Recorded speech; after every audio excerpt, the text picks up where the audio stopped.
Estadão Podcast. Olá, eu sou Paloma Cortes. E eu sou Ana Paula Niederauer. E a partir desta semana você acompanha as informações mais importantes sobre vestibulares com a gente aqui no podcast Se Liga no Vestibular. Nesse episódio de estreia, vamos falar sobre o Enem, o Exame Nacional do Ensino Médio. Desde 2009, o Enem se transformou na principal porta de entrada para o ensino superior no Brasil. A nota do exame, como você deve saber, ajuda no acesso tanto a universidades públicas quanto a faculdades particulares e também pode ser usada em programas de bolsas de estudo e ou financiamento estudantil. Quem explica isso pra gente é o Daniel Perry, que é o diretor do Anglo. O Enem é uma prova muito importante para os estudantes brasileiros. Primeiro, porque ela permite que o estudante tente ingressar em universidades do país todo. Então, ela permite essa mobilidade, que é algo interessante. Um estudante do Ceará pode vir para São Paulo e vice-versa. Então, isso é bem legal. Também o Enem dá acesso ao FIES. Tem que fazer o Enem para ter acesso ao financiamento estudantil do governo. Dá acesso ao ProUni, dá acesso a universidades particulares, dá acesso à Universidade de Portugal. São 42 universidades. Então, o Enem é uma porta bem grande para várias coisas. Esta edição do Enem teve mais de 5 milhões de inscritos. E neste dia 16 de outubro, dia de estreia do nosso podcast, tem informação importante. Você pode consultar, a partir de hoje, o seu local de provas. De acordo com o presidente do INEP, Alexandre Lopes, todas as provas já foram impressas e estão prontas para distribuição aos estados. As provas do Enem são formadas por 180 questões objetivas de múltipla escolha. Cada pergunta contém 5 alternativas de resposta e são representadas pelas letras A, B, C, D e E. No primeiro dia do exame, 3 de novembro, serão aplicadas as provas de linguagens, códigos e suas tecnologias, redação e ciências humanas e suas tecnologias. No segundo dia, serão aplicadas as provas de ciências da natureza e suas tecnologias e matemática e suas tecnologias. Neste podcast de estreia, vamos falar sobre o primeiro dia de provas do Enem. Se liga e vem com a gente. Então, no dia 3 de novembro, o candidato vai responder a 90 questões que englobam disciplinas como português, literatura, língua estrangeira, que podem ser inglês ou espanhol. Você escolheu a língua no momento da inscrição. Se não escolheu, você fará a prova de inglês. Em ciências humanas e suas tecnologias, o estudante vai responder às questões de história, geografia, filosofia e sociologia. E neste primeiro dia tem também a redação. No primeiro dia, o estudante vai se deparar com um dos maiores desafios da prova, que é a redação. No Enem, o aluno é instruído a elaborar um texto dissertativo sobre o tema.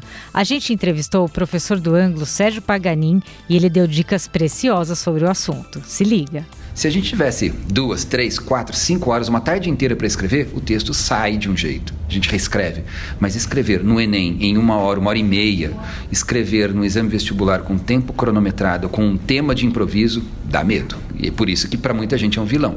Mas também, como redação também tem muito peso em se tratando de Enem ou de vestibulares, pode ser, quando bem treinada, quando bem orientada, a salvação que pode compensar desvios em matemática, em física, nessas outras matérias que também costumam aterrorizar muita gente. Conhecer a prova. Então, antes mesmo de treinar a escrita, conhecer as provas. Se é o Enem que você vai prestar, então conhecer como é a prova de redação do Enem. Então, pegar provas antigas, entender que ela é fundamentada em trechos, em coletâneas, que tem uma pergunta tema, que tem uma instrução, que tem algumas características que são fundamentais de serem observadas. Então, conhecer a regra do jogo, primeira coisa.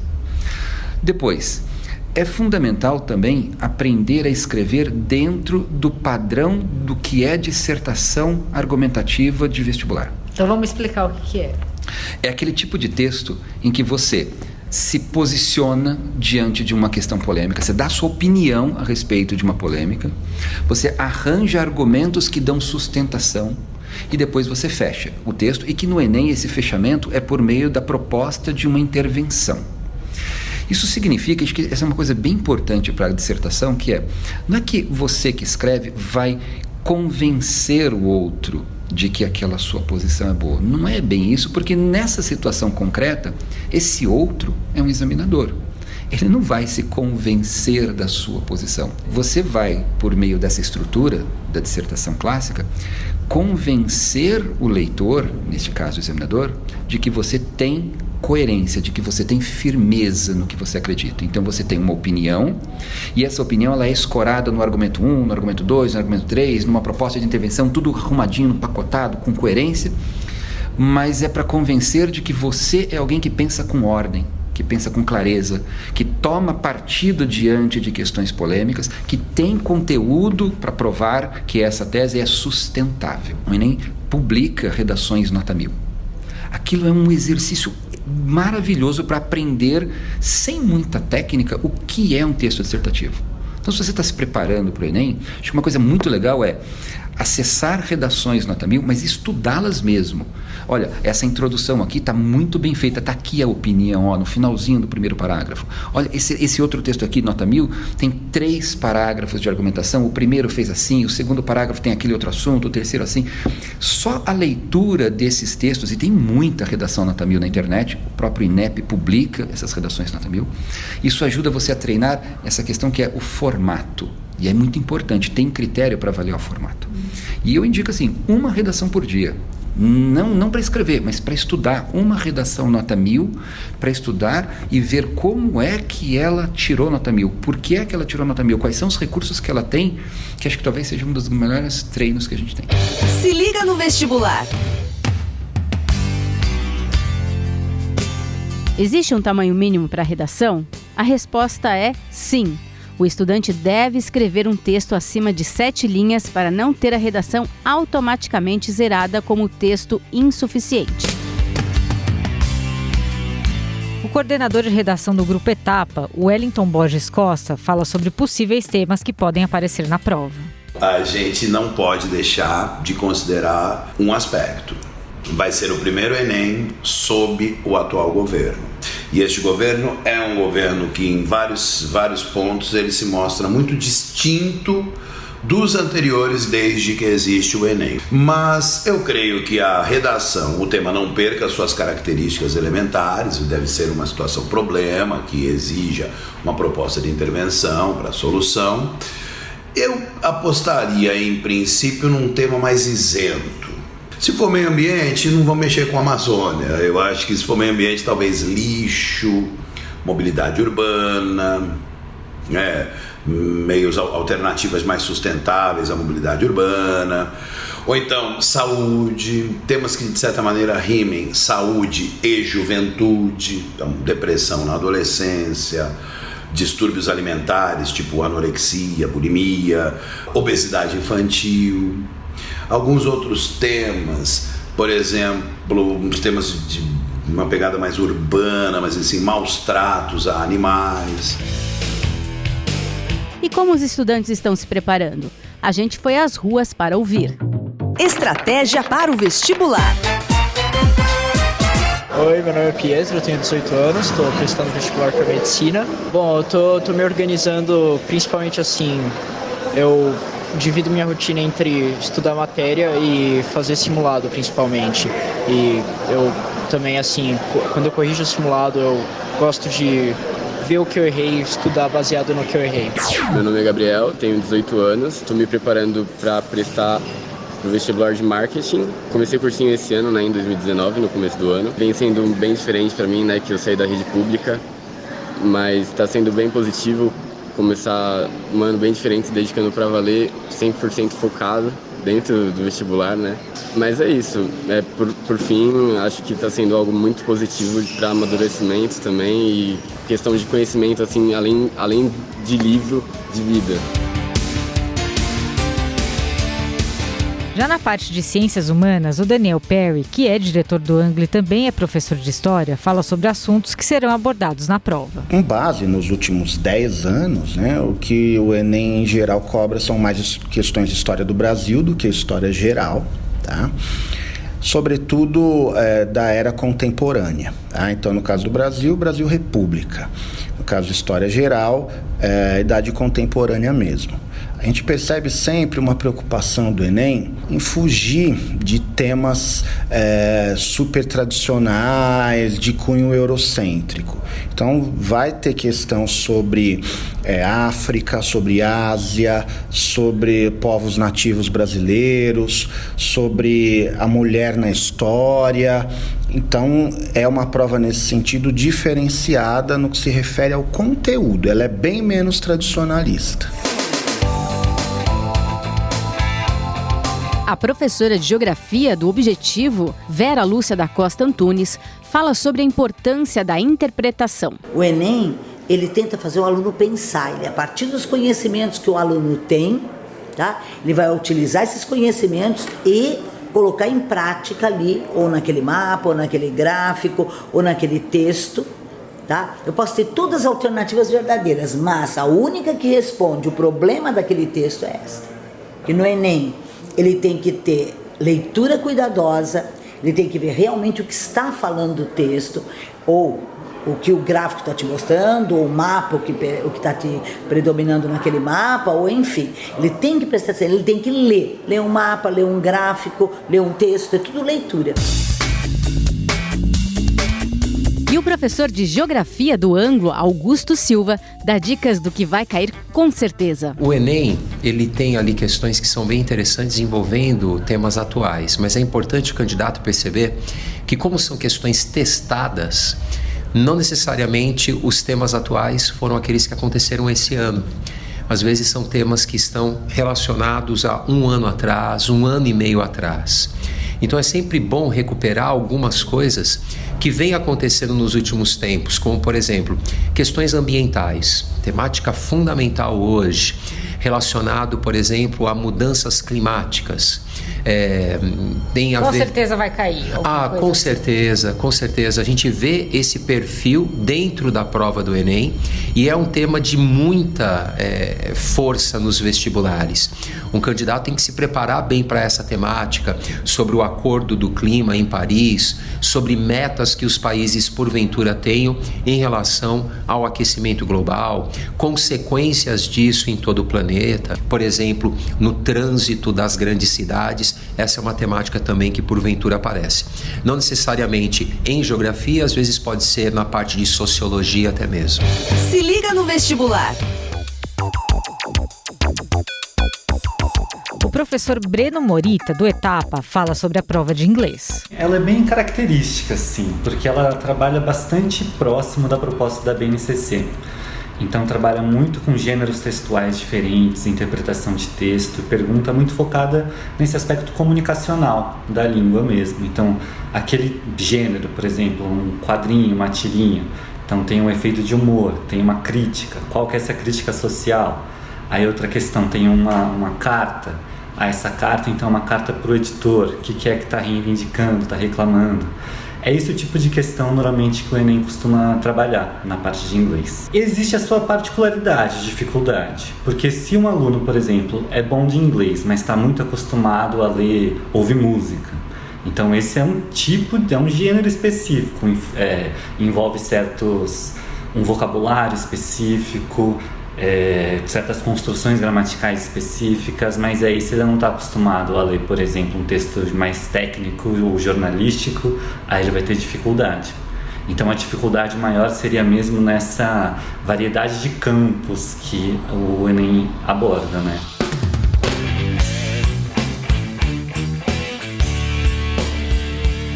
O momento da prova é de muita ansiedade e até de medo para alguns estudantes. Por isso, a gente também ouviu um especialista, o psiquiatra Celso Lopes de Souza, e ele dá dicas importantes para não travar. Se você está perto de uma prova agora, você não vai ter caminhos para conseguir tentar minimizar isso. E existem formas de conseguir fazer isso. E o quanto antes você começar a ficar atento a isso, ao modo como você está operando nessas semanas que antecedem as provas, o como você está se preparando emocionalmente para isso. E diria até que tem algumas perguntas fáceis que se pode fazer para ver se está na direção correta. Uma delas é: você lida bem com a realidade ou você é escravo das suas expectativas? Por que isso? Porque se você tiver aquele planejamento intenso de estudar, eu tenho que estudar tudo, e achar que vai ser possível fazer exatamente como você planejou, você vai se frustrar. A realidade vai mostrar que um dia não deu, porque você não estava tão legal aquele dia. Então não precisa ser refém da disciplina, mas precisa ser disciplinado. O medo faz parte do nosso sistema operacional de interagir com o mundo. Então o que a gente tem que fazer? Primeiro é reconhecer, ele está aqui. Agora, o que eu vou fazer com ele é outra coisa. A maioria da ansiedade é gerada por algo que ainda não aconteceu, mas que eu estou imaginando. E geralmente pior desfecho. E aí qual que é a importância? Se está lá para frente, se está lá para o futuro, tenta pegar alguma coisa que te traga para o instante presente. Tapeie o cérebro. Encosta, por exemplo, numa superfície gelada. Se você sentiu a temperatura, você está no instante presente. Obrigatoriamente. Então respira. Presta atenção no ritmo do corpo. Você está trazendo para agora. E aí reformula. Pô, eu estou com medo que eu não vou passar. Isso não quer dizer que eu não passei. Aí você começa a recontar a história para o teu cérebro. E ir em frente.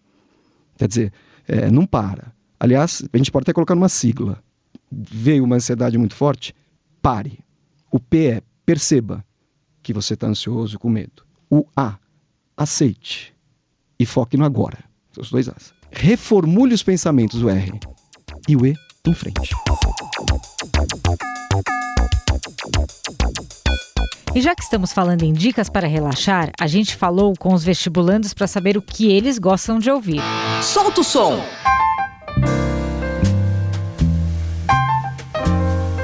Meu nome é Elian, eu tenho 19 anos, eu estou prestando para medicina esse ano. Quando eu estou estudando no dia a dia, eu gosto de escutar um blues, uma música que não tem uma letra específica, mas uma melodia assim. Uma música Crazy Blues é uma música boa para seu estudo diário.